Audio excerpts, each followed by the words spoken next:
system as a groundwater management area by representatives from the State of Hawaii Commission on Water Resource Management, from Council Chair Jay Yoshimoto, dated January 14, 2014, relating to the Council's roles and responsibilities regarding a petition filed to create the above-named designation. Thank you, Mr. Clerk. May I have a motion to file Communication 620? Move to file 620. Second. Okay, we got a motion by Mr. Yoshimoto and a second by Mr. Kanuha. And just so my fellow council members know, this presentation that they're doing, no interruptions, no questions, no nothing. We're going to let them get all the way through it uninterrupted. Thank you for your cooperation. You guys want to introduce yourself and then begin? The floor is yours. Please turn both your mics on, press the button at the bottom of the bar, the red light will come on, and you're good to go. Council Chair Yoshimoto, Committee Chair Kern, aloha, and members of the committee. My name is Bill Tam. I'm the Deputy Director of the Department of Land and Natural Resources for the State Water Commission. And with me is Roy Hardy, who's Branch Chief for the Groundwater Branch. And we want to thank you for your invitation to come here and talk with you today about Keahou and the National Park Service petition to designate that area as a water management area under the State Water Code. I think what we'll do to cut to the quick on this is have Roy present to you the slideshow and the presentation that he gave to your Board of Water Supply earlier, and then we can have a larger conversation and questions. So if I could give it over to Roy. Okay. Thank you, Bill. And again, good afternoon, committee members, council members. My name is Roy Hardy. I'm the Hydrologic Program Manager for the Groundwater, the Water Commission. And so this petition falls under the purview of our branch. So we have provided handouts for you. It has some notes on there as well. That's not going to show up on this PowerPoint up here. And maybe I think some members of the public, they do have copies for them as well. We made some so that you can follow along, take notes, and generate questions. So with that, I'll get right into it.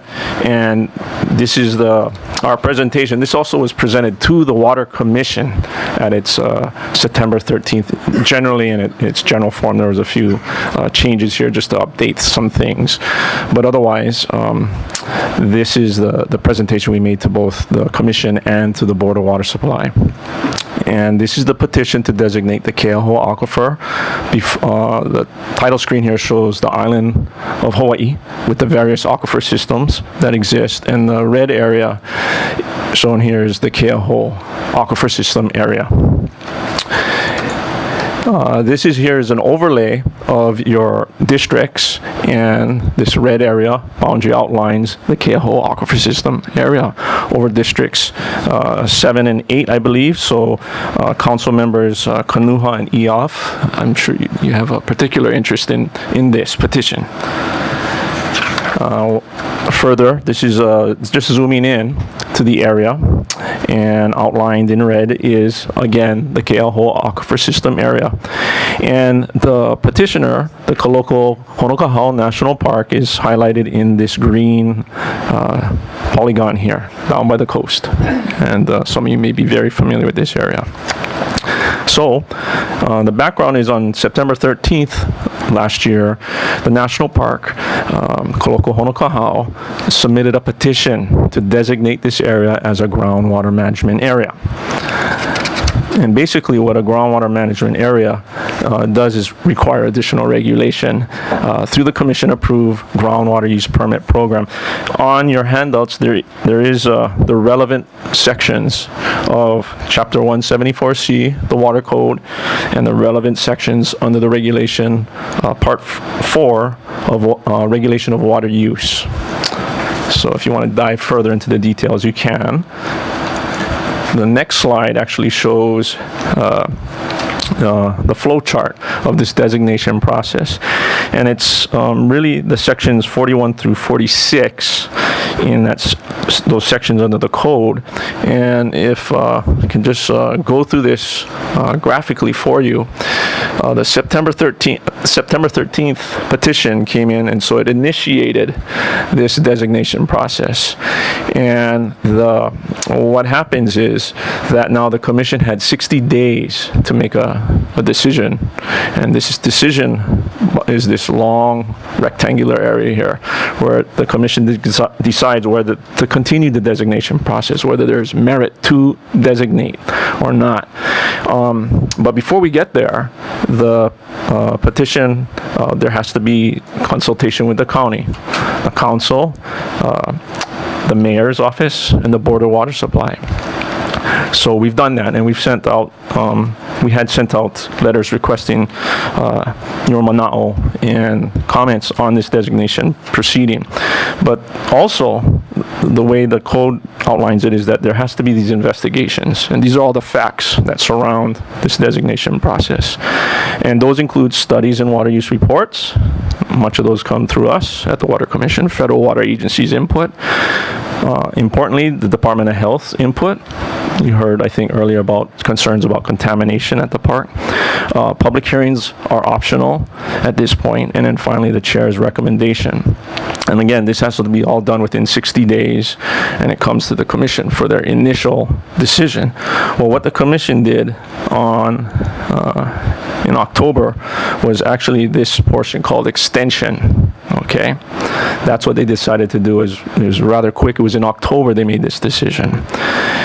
So October 16th, the commission chose to extend the review period through December 2014, so the end of this year. And there was primarily for two reasons. One was to more consultation with the county. After all, it is your island. And also, there's these ongoing studies, and some of them I'll mention further in this presentation, that will be completed later this year. We wanted to incorporate those into the findings. So December 14th is a milestone. And this slide shows the 8 criteria that the commission shall consider when they're making a designation decision. It's a minimum requirement. Doesn't mean they can consider other things. It's just they shall consider at least these. Okay, and I have those particular criteria listed for you. You can go through them. They're pretty basic, and as far as the hydrologic concerns, but also things as serious disputes and whether there's future development pressures on the area. And I'll get a little bit more into that later. This next slide shows all the remaining 4 criteria. A little bit about the petition itself. This is the national park area. Again, you're familiar. I just wanted to highlight one of the big concern of the national park is the yellow polygons around, which is all the proposed developments around the park. Obviously, that's going to have some type of impact on the park, which is at least part of the reason why the generation of this petition. Summary of the petition is that the sustainable yield, I'll go through these because these get to the meat of the criteria in certain ways, but starting off, this is the way the petition was describing it, and I think you also have the petition itself in the communications we sent to you earlier.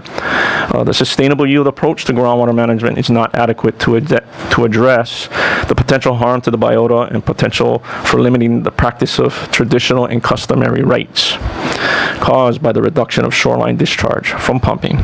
And secondly, the projected water demands will exceed sustainable yield. And they also talked about concerns about rising sea level and declining rainfall. There was also documented saltwater encroachment. This is in the Keahou area, a little bit more to the south. There's waste. The petition was saying, pointing out that in Kona, the use is 2.5 times higher than other areas of the county. It's a dry area. There are serious disputes. These are more, I think, scientific disagreements about the, and also I think I wouldn't say disputes, but the interpretation of what constitutes future pumping in the area. But the scientific portion is the conceptual models, and I'll get a little bit more into that in the presentation. And lastly, the potential development projects will continue to contribute to the cumulative withdrawals that will exceed the sustainable yield of the area. So a little bit background on the facts for this area. The Keahou Aquifer System sustainable yield as defined in the 2008 Water Resource Protection Plan. That's the plan that the Commission develops and comes up with the sustainable yields for each one of these areas, these aquifer system areas statewide. For Keahou, the estimate at this time, based upon the best information, is 38 million gallons per day. Now, there is a 2011 update that came out. Again, this was in 2008, the Commission set this sustainable yield. In 2011, the USGS came up with updated recharge numbers. They have not been officially adopted by the Commission, but that raised the recharge in the area to 152 million gallons per day, or you could look at it as 4 times the current sustainable yield, leaving roughly 114 million gallons to discharge to the ocean. We are currently going through updates to the Water Resource Protection Plan, and we hope to have a draft out by June of this year, June, July. So I think this may be incorporated. And how this affects sustainable yield, we probably will keep the 38 million gallons per day because of the current policy of the Commission. This will increase the range of sustainable yield. There will be a higher number, and I won't get too much into it, but the sustainable yield could, say, double here. In this instance, that's fine, but the policy of the Commission has to be conservative, precautionary principle, if you will, and stick with the lower side of the range unless there's good evidence to raise it. So 38 million gallons per day at this point will probably be the same sustainable yield number unless, again, there's more information, monitoring, better models in the area and so forth that justify moving away from that minimum. Okay, the next chart I'm showing you is the pumpage, and this we have contacted all the well owners and we have them reporting. We have a new water resource information management system. Reporting can be done online. The county's water department has been very good in submitting information to us for all their pumping wells island-wide. And for the Keahou area, this is what the usage looks like right now. And this is from 105 total wells in the area with 39 major pumping sources.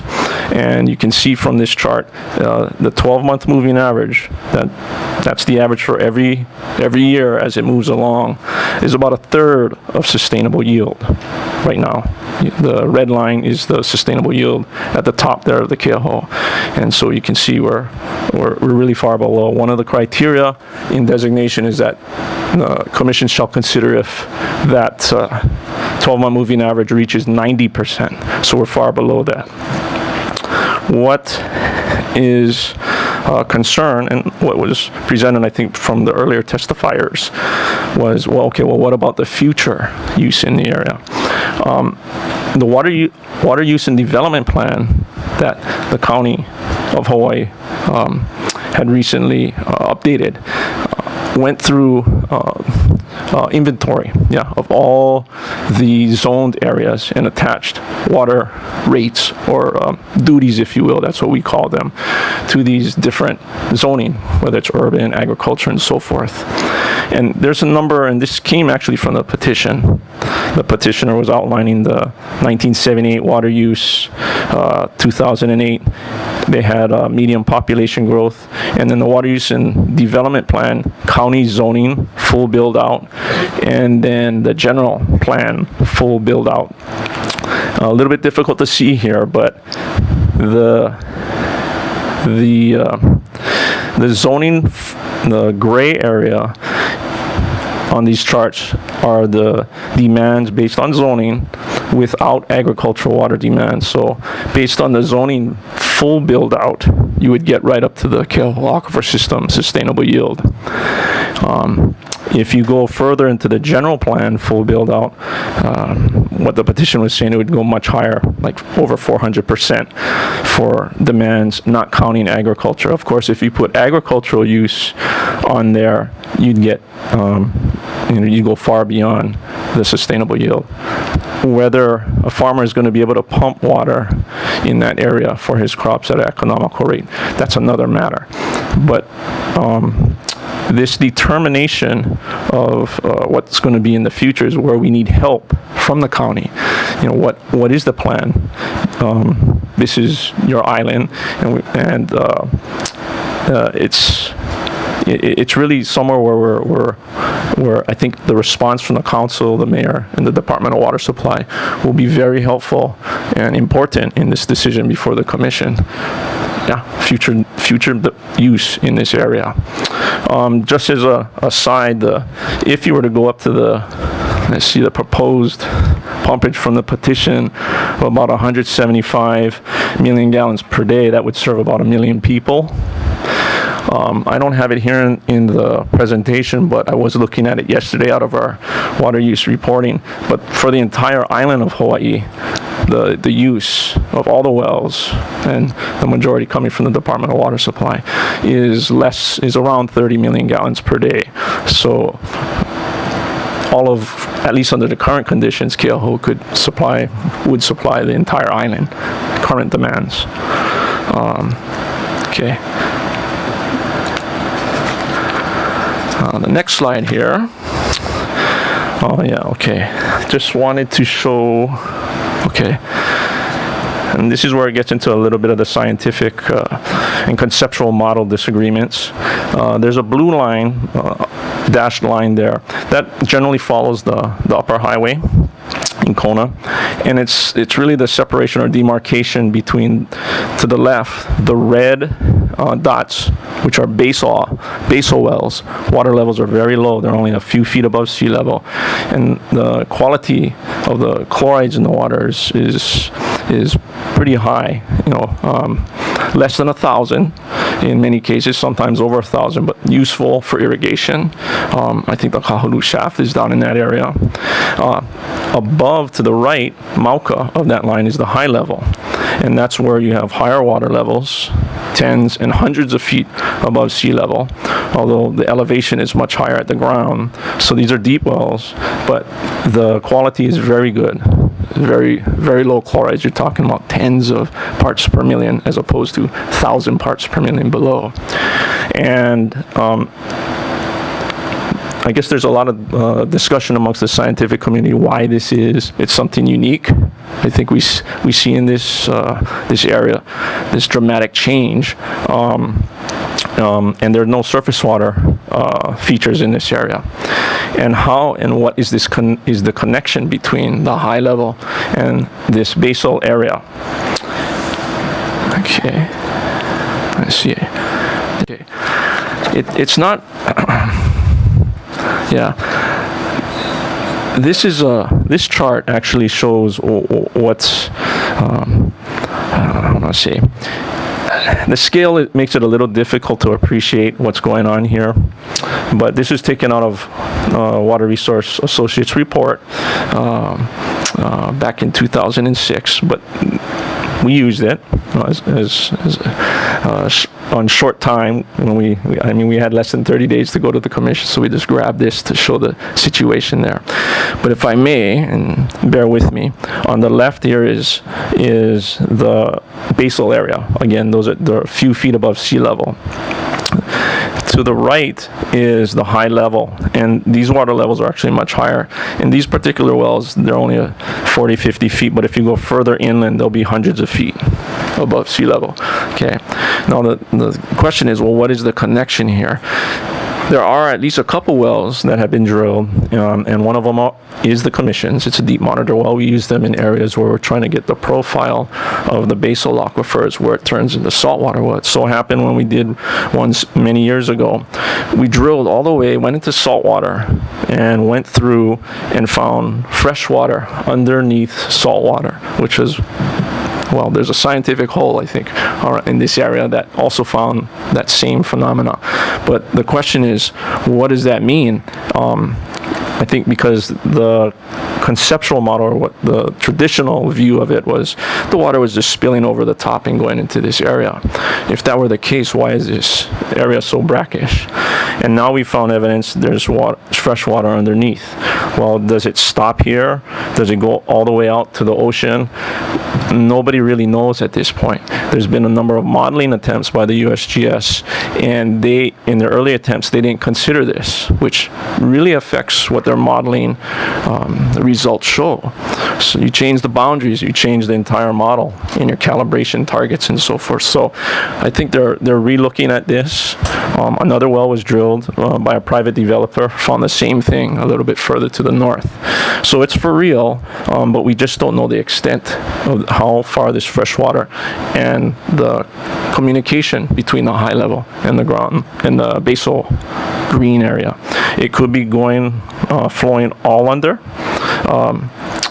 It's actually probably a mix. There's probably some spillover and probably some of it going under, maybe even discharging at depths in the submarine environment. So we do and have isotope study that's being done by the USGS that is attempting to answer or to help answer this question by looking at the chemistry of the water and the isotopes. How different is the high level from the basal? That's one thing we're waiting for, and that'll be due in September. So just a little bit more background, which was presented to the commission in their decision. We wanted them to recognize that there has been actually significant collaboration on this issue since 2007. The national park had come to us back at this time asking, should they, designate? And what we suggested is, well, based on the water use being only a third of the sustainable yield, we said maybe it's a better idea to, bring the community together and talk about, what these issues are before rushing into something like this. And they did, and the national park set up this working group. Also, the Department of Water Supply set up this round table as well at this time. And we also had a professionals group where we gathered all the statewide professionals who work in hydrology. And we talked, and this was primarily for the Water Resource Protection Plan update in 2008, I mentioned earlier. But all these things were going on since 2007. So there's been a lot of talk in this area about what's going on hydrologically. And the outcomes of these collaborations have been, first, increased monitoring. We have increased quarterly monitoring in the area from our own office. There's a network we use. We have a deep monitor well I mentioned earlier. It goes all the way down to freshwater. And in fact, we're trying to rehabilitate that as we speak. Our crew was out last week trying to get into that well, and we plan on fixing that well. But there's a number of other deep wells in the area too that we monitor. And we've added additional monitor wells: Como, Kainaliu, Kamakana, Keopu, Kohana-Iki. There's also a Koloko Makai that's not listed. We're adding monitoring wells to see what's going on in the area. Let's see. The national park has monitor wells within the park as well. So there's a lot of monitoring going on due to these collaborations. I mentioned the ongoing studies about the isotope study, but there's also been 3D numerical modeling that's been going on with the national park and the USGS. There are updated recharge numbers that are coming. I mentioned the 2011 earlier. They actually have another estimate specifically for the Keahou area. That's something that we're going to have to grapple with, whether we use that, because nothing's been published. They've presented some things to us, but it hasn't been published. We do have the 2011 updates, though, which are different. We probably will at least incorporate those. There's also an evapotranspiration update that was done by UH, and we need to incorporate that for updated recharge yet again. And I think that's what this new USGS recharge numbers are attempting to do, though it may be a little bit too soon at this point. And there's a lot of other studies in the area. Let's see. There's a bunch of information from NELHA, the national park itself I mentioned earlier. There's also this 2012 rainfall atlas update that the commission, we commissioned with UH, and they've updated it statewide, but it has applicability in this area as well. So, kind of summing up, let's see this. The summary of the petition, it really boils down to 3 of the 5 we mentioned earlier. The approaches to sustainable yield and how it affects TNC or traditional and customary rights, and the projected demands in the area. Okay, that's where we're looking for help from the county. The saltwater encroachment, basically that's the Keahou shaft, and that's a localized problem. We don't think it's an aquifer-wide problem. And then the serious disputes criteria, again, it gets back to what is going to be the future pumping in this area, I think. The scientific, I don't think that's, I don't really think that qualifies as a serious dispute. It's just a scientific increase in knowledge. And so, let's see. The conclusions we drew before the commission is that the national park's case rests on the potential harm to the nearshore biology and harm to the practice of TNC.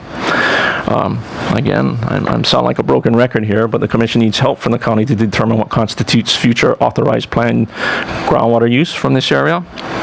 The increased studies and monitoring are improving and will continue to improve the understanding of this resource. The ongoing studies will further better quantify the hydrology.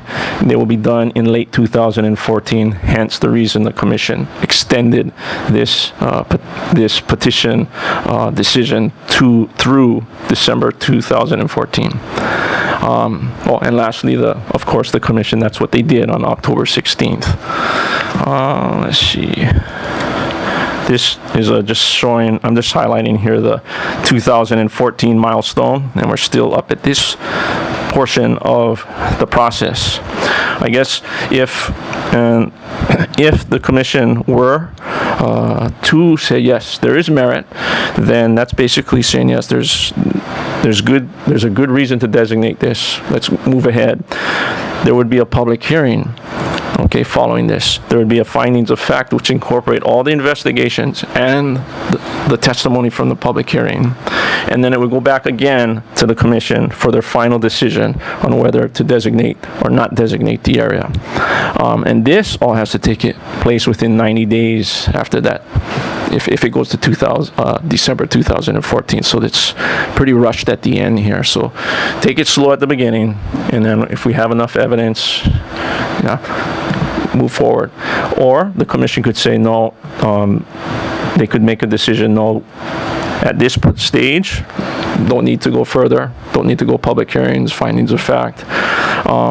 Or they could say later, after all of that again, they could also say no, we don't need to designate again. So there's 2 bites at the apples yet to go. Okay. And this is the new, kind of some of the new stuff. If it is designated, and I mentioned the public notice will go out to all owners of wells in the newly designated groundwater area, and they have 1 year to apply. And these are existing users. These are people who are really using water, not people who have a plan to use it in 1 year. No, it's those who are actually pumping. And it's hope for on our side that, the online water use reporting, that's the kind of evidence we're going to need to say, yes, you've reported, and you can apply. Doesn't mean they get approved at this point. It's just they qualify as an existing user in this 1 year time period. Secondly, the existing uses at the time of designation are determined before future uses are considered. So new uses got to wait for this 1 year period. And that's what's happened in other management areas. All these applications, it's very public, and there are other agency reviews of these applications. And again, they include the various categories: mayor, board of water supply, as well as the county council comments on all these applications. And lastly, individual domestic users and water catchment systems are exempted from this water use permit. I also have in the handout the listing, and there's a flow chart. Actually, the last page is a blow up of this flow chart. The engineer nerd in me likes to look at flow charts, but rather than all the words. But it gives you an idea of how complicated It should be the last page. Oh, did they? Should be the last page. on- Oh, The one that I have, it's on page 9. it's, oh no. Oh, you guys have the copies. Yeah. Oh, okay. Okay, because I had 16 originals that did have this, but there's a blow up and there's some green. I added on some of the additional review that goes on with DHHL, OHA, the Land Use Commission, County Planning Department, things that are not required under the code, but we do anyway. Just to give you an idea of, there is a comprehensive review of all these applications. So I apologize that you didn't get the blow up. That's the overall process in graphical form. You guys have something different than what I... Yeah, the audience, I think, is following along a little bit closer, maybe. Yeah. Yeah. How'd you guys get different? we have this one. Yeah, I had one. Yeah, you guys, one slide per page. Mr. Sorry, I Chairman? didn't realize you guys had. Yes, you Mr. don't- Yoshimoto? Yeah, just a point of information. So staff is making copies Okay. of what they're referring to right now. So we should get in a few minutes. Thank you. Yeah, there's a lot more information, and gee, I must have been talking notes. What notes? There's a lot of notes on the individual slides. Yeah, no. Sorry about that. Let's see. On the projection here, no notes on this one, but just wanted to highlight that these applications are kind of like designation. There's a number of criteria that the applicant must address, such as, can it be accommodated within the sustainable yield? Is it reasonable, beneficial? Will it interfere with other legal uses? Is it consistent with the public interest? But really, E through G are kind of the county's kuleana, your kuleana. Is it consistent with county general plans and land use designation? Is it consistent with county land use policies and general policies? Actually, sorry, it's E and F. The last one is, will it interfere with the rights of Department of Hawaiian Homelands, who do get to review these applications as well? I believe, let me see here, almost to the end. These applications are $25 and they need to be completed within a 90-day period if there are no objections, a 180-day period if there are objections, and there will be a public hearing on the island on the application if it comes to that. And then lastly, it's unknown, and this is case by case, if there's a request for a contested case hearing on a particular application. These sometimes take a long time. You may have heard of the Waihole Ditch. I don't think it'll be as complicated as that. It's probably more appropriate to compare it to the Keahou Aquifer on Maui, which was designated, and only those applications that were connected to the Nawa'eha surface water management area have been held up. But everything in the basal, it has been done, and there hasn't been any new requests from the county or anyone to tap that yet. But they are pumping up near sustainable yield.